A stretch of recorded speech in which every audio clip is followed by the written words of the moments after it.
Moving on now, weeks after having witnessed presidential elections, Sri Lanka is now poised to conduct parliamentary elections next week. The election was necessitated as President Anura Kumara Dissanayake dissolved the outgoing 225-member parliament days after assuming the office. Sri Lanka follows a proportionate representation model through electoral districts and national lists through which members are elected to the parliament. The Election Commission has said that all preparations are in place for a smooth conduct of the polls in the entire island.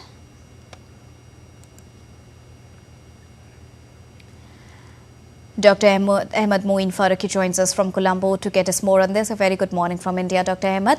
Now, how is Sri Lanka preparing for the upcoming elections? Tell us more about that. A very good morning to all our viewers across the world, Deepika. Yes, Sri Lanka, you see, in September 2024 had conducted the presidential elections in which the National People's Power candidate Anura Kumara Dissanayake, he emerged victorious and assumed office. And soon after assuming office, he had dissolved the parliament and making way for a snap elections which are to be held next week. Election Commission has said that all preparations are underway and they have been put in place, including establishing about 13,421 polling stations across the island. All measures have been put in place, including the law and order requirements as well as the logistic requirements for the elections. In addition to this, we have to also note that the elections will be held on 14th of November, which will start at around 7 a.m. in the morning and it will go until about 4:30 in the evening. And thereafter, the counting will commence at various counting centers. Now, frankly speaking, at this point of time, it is very, very crucial for National People's Power to ensure that they secure the majority in the parliament because the government led by President Anura Kumara Dissanayake will need sufficient numbers to bring about the policy changes that they have been talking about during their campaign. Currently speaking, the campaigns are currently ongoing from all the parties and they have been trying to woo voters with regard to how they would go ahead handling the requirements of the legislative actions which will be taken up by the parliament.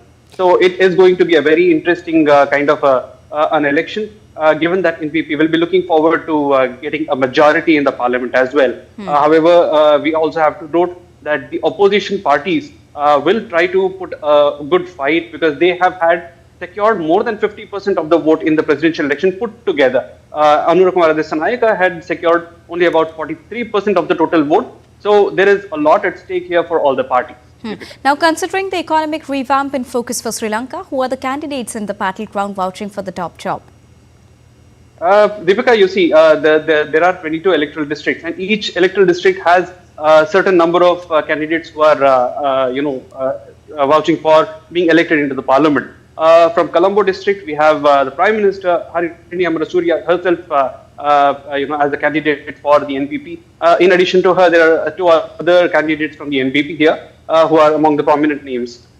In addition to that, we have seen people who are, who have been presidents earlier who have said that they would not be contesting in this election, including the former President Ranil Wickremesinghe, as well as Gotabaya Rajapaksa, Mahinda Rajapaksa, and several of his party members. In fact, this is very, very notable that this election will not see even a single member from the Rajapaksa family contesting the elections. So it's a very difficult kind of an election to call as of now, because as of now it's very difficult to say which candidate will gain an upper hand. And it's going to be a very intense fight in many electoral districts. All right. Thank you so much, Dr. Farooqi, for joining us and bringing us the latest on Sri Lanka elections.